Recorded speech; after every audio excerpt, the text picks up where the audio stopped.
ابن القسام وارمي فالحرب ضرام سدد يا ابن القسام وارمي فالحرب ضرام. Breaking news, everybody. Twitter caved and accepted Elon Musk's offer to buy Twitter, which basically means now Elon is more or less in control of Twitter.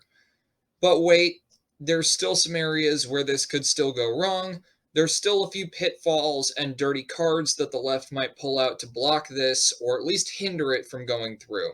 So, for everybody who's thinking, massive win for the right, well, I say hold your horses on that one, and we'll discuss that in this video. But overall, it is a very positive thing, and the meltdown that's ensuing is just glorious. So, let's take a look for ourselves.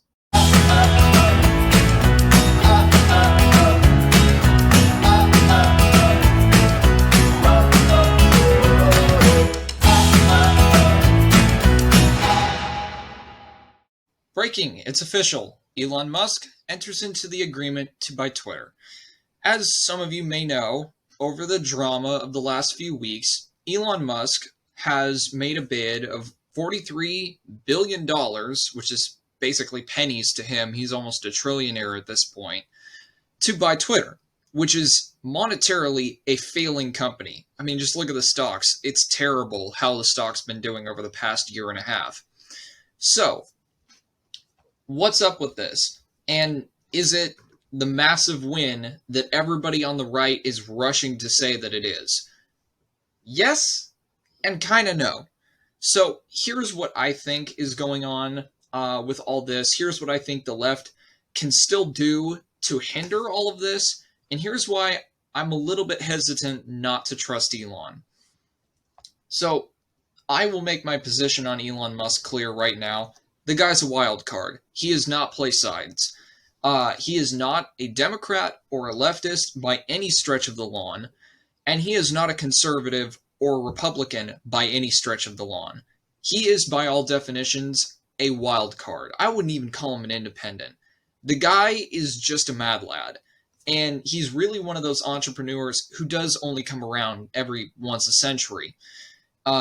The best guy I could equate Elon Musk to really would be Andrew Carnegie, and he was back in the early 20th century.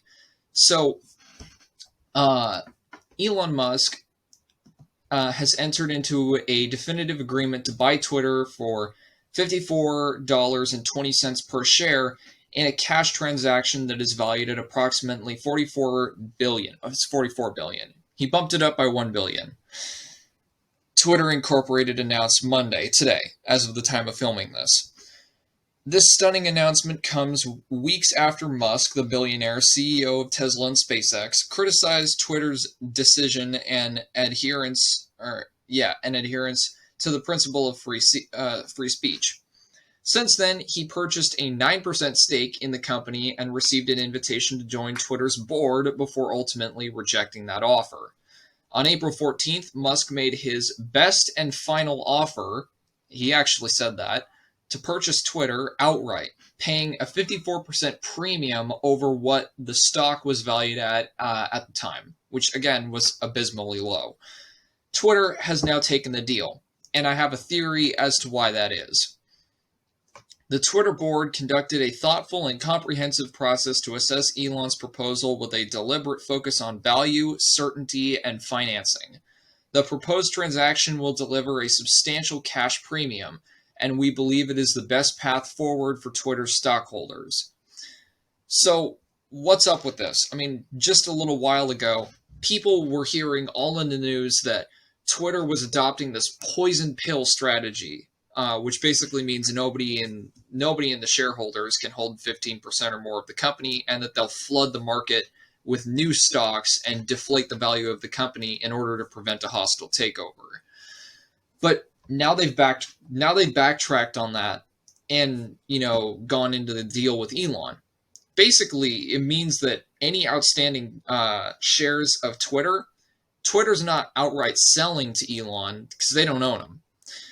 Twitter is just the board. They're the board of directors in charge of actually running the company. The people who actually own Twitter are the stockholders, like Elon, who owns 9% of the company. Now, it should be not understated here that BlackRock, Vanguard, and a Saudi oil prince own basically the majority of Twitter.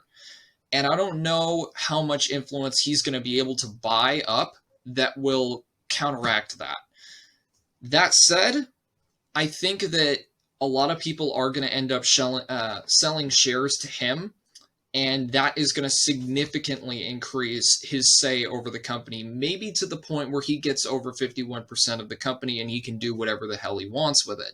I don't know.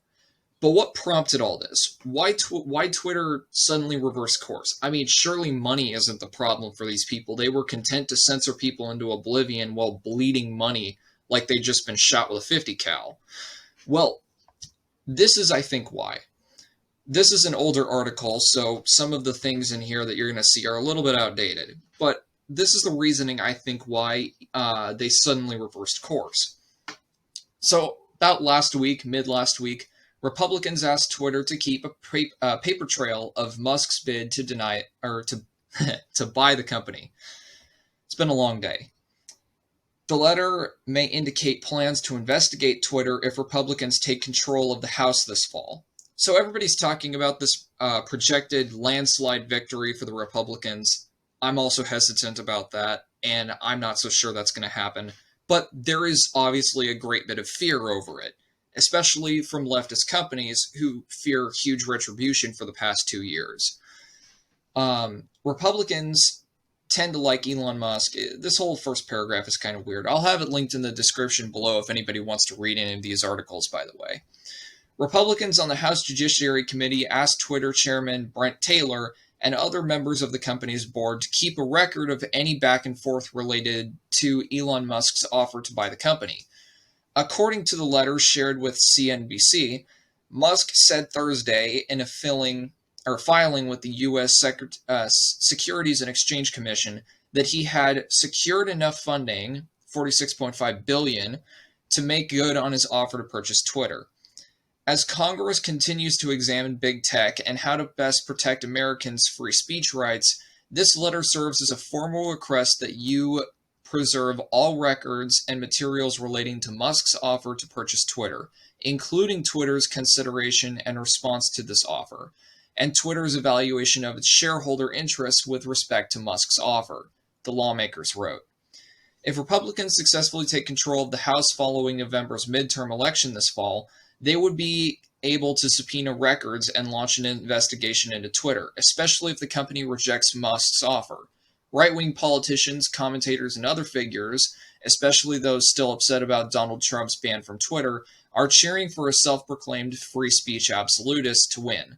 Florida Governor Ron DeSantis has already threatened Twitter with a lawsuit if the purchase doesn't go through. Again, there are reasons for this, which is because mostly Twitter would not be upholding its monetary duty to its shareholders. I mean, at the end of the day, any good company or corporation is dedicated to making money for its shareholders because that's the principle of capitalism. Like it or not, that's the country we live in and that's the system we live in. So if Twitter outright disregards that first duty of capitalism for purely ideological reasons, well, there's grounds for lawsuits there. Lawsuits that could severely damage Twitter even more than it is already damaged. Not to mention the threat of a massive investigation if this feared Republican red wave, which I very much doubt will happen, but if this feared Republican red wave actually does happen, there's serious consequences down the road for Twitter if they don't sell. Whereas if they do sell, well, they get off basically scot-free and make a whole lot of money in the process. So, carrot and the stick.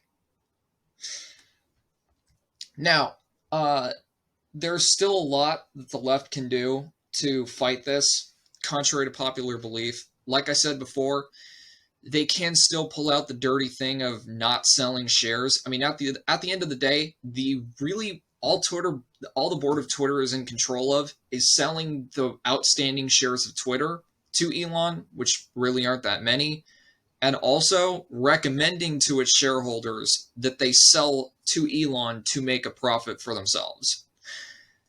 Now, there's going to be people who don't sell. BlackRock, huge investor in the company. Vanguard, I believe, owns 10.3% of the company. That's a huge chunk of the company. Saudi Oil Prince owns 5.4% of the company, and he's already gone on a back and forth with Elon online about not selling. Those three combined, I feel like would pose a major threat to this. Enough that it might train wreck it. I hate to say that. I want to see this bid win. I want to see this victory go through, but I'm just going to put it out there for everybody. Don't bet on it, because there's still a lot of dirty cards that can be pulled out to fight this. Now, that said, the meltdown that's ensuing in the media is completely epic, and I want to go over some of that. So, liberal meltdown over Musk Twitter takeover are the best unintentional comedy ever. Let's see. So, the meltdown over Elon Musk's attempted hostile takeover of Twitter has made for the best unintentional comedy. Musk could be on his way to buying social media giant Twitter for $43 billion. If approved, expect big changes in a hurry. Starting with one would suspect the reinstatement of a certain former president. We'll get to that actually, because he did comment on said reinstatement. Because Musk calls himself a free speech absolutist, maybe, just maybe, under his leadership, Twitter will get out of the business of censoring those on the right or banning those who don't conform to the whims of the left wing. Oh, wouldn't that be something? Blue checks on Twitter having to be forced to confront opposing ideals. I think they would have a brain aneurysm and might possibly drop dead, but we'll see. Maybe stories that are problematic to Democrats in power won't get squashed, like the Hunter Biden laptop story that 11% of Democrats said they would have changed their vote to vote for President Trump if they had heard that story in the media. And this prospect is scary to conservatives like Washington Post Max Boot.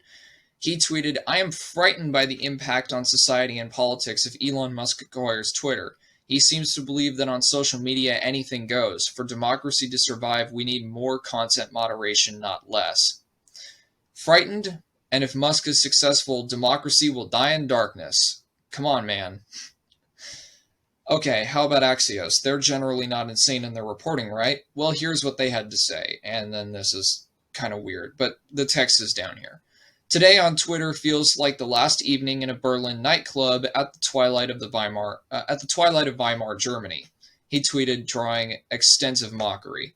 For those who may not be aware, Weimar Germany was basically an intermediate puppet state that existed in between the end of World War I and the beginning of the Nazi Party in Germany preceding World War II.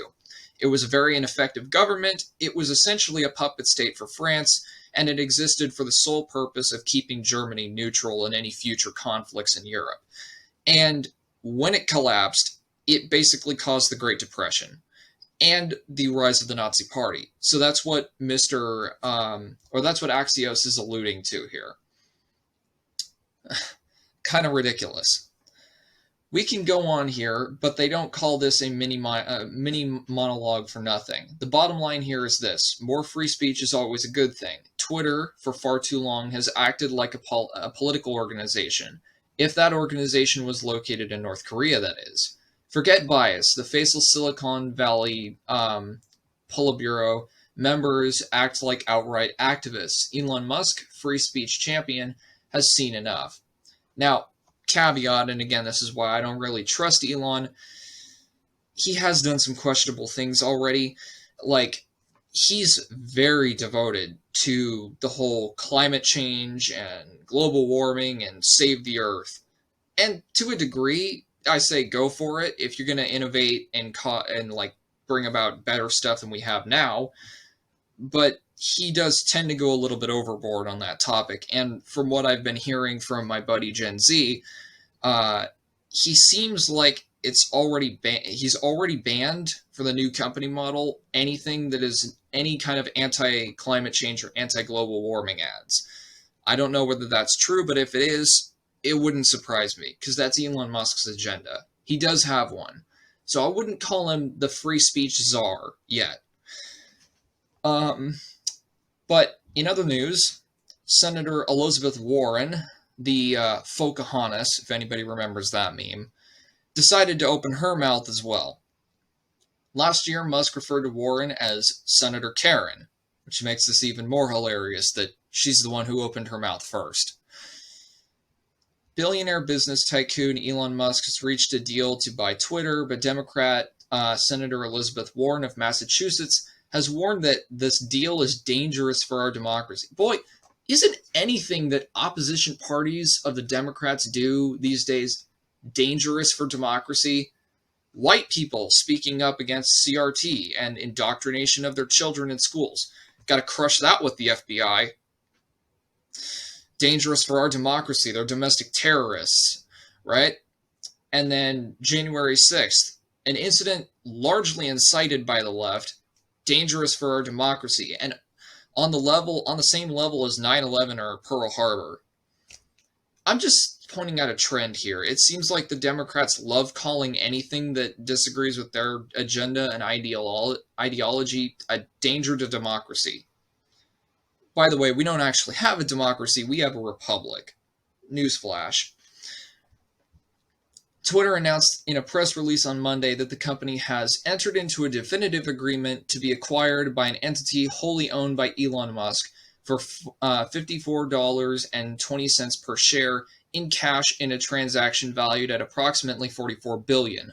Upon completion of the transaction, Twitter will become a privately held company. But Elizabeth Warren is sounding the alarm about the deal. This deal is dangerous for our democracy. Billionaires like Elon Musk play by a different set of rules than anyone else, accumulating power for their own gain. We need a wealth tax and strong rules to hold big tech accountable. Now, I don't necessarily disagree with Senator Warren here. I am extremely concerned about monopolies, especially when it comes to ultra-powerful elite. Just look at the destruction caused by Bill Gates and George Soros. Powerful people can inflict quite a bit of damage, especially when they're left unchecked, which is why I'm so hesitant to trust Elon. Now, I also agree that there should be a wealth tax, albeit significantly less than what the Democrats want. I feel like if you're rich, you have a responsibility to help society out because, society made you rich. It's more of a Catholic thing, but it's my own personal morals. But I would vote for a slight wealth tax, if only for helping support governmental programs of outreach. That's about the extent of how liberal I am on that issue. And as for big tech rules, well, it's funny that the Democrats are now crying that we need big tech to be held accountable now that, big tech is in the hands of possibly a major conservative voice. Kind of odd, the hypocrisy there. Various people responded to Warren's post, including Blaze TV host Dave Rubin of the Rubin Report, who reacted by posting a line of clown emojis. You gotta love Dave Rubin. YouTuber Kevin, I'm not even going to try and pronounce that, methinks Elizabeth Warren is dangerous for democracy. You want to steal someone else's money and have the audacity to mulligan anyone who resists as being selfish themselves. You think it's unfair that Elon has so much money, so you think that that justifies you stealing his money. Absurd and greedy. Politicians like you need less power, not more. Back in December, Musk referred to Warren as Senator Karen. After the lawmaker tweeted about him, let's change the rigged tax code so the person of the year will actually pay taxes and stop freeloading off of everyone else. You remind me of when I was a kid and my friend's angry mom would just randomly yell at everyone for no reason. Please don't call the manager on me, Senator Karen. Yeah, Musk can get a little bit spicy online. For those wondering, I pay over $11 billion in taxes this year. Yeah, because he owns very successful companies, and very successful companies, contrary to popular belief, actually incur major taxes. Especially if you're in the firearms, automotive, or alcohol industries. They tend to be taxed the most. Now, talking about Trump, would he even return to Twitter? Well, he spoke out on the issue, and turns out the answer is no. And this is why I'm starting to shift more towards DeSantis as a possible 2024 candidate, because Trump seems to be losing it. Trump says he won't return to Twitter even if he's allowed to come back after Elon Musk bought the platform. Former President Donald Trump said Monday that even if he were allowed, he would not return to Twitter after entrepreneur Elon Musk purchased the microblogging platform. Trump was banned from the platform after the January 6th debacle. After he continued to insist that the election was stolen from him, even as some of his supporters rioted at the U.S. Capitol. Other social media platforms followed along in banning him, some permanently. On Monday, he told Fox News that he would not return to Twitter, but instead begin posting on his own social media platform called Truth Social, which me and many other people, bipartisanly, agree is a massive failure. Truth Social is one of the biggest flops, at least in its current state, in modern internet history.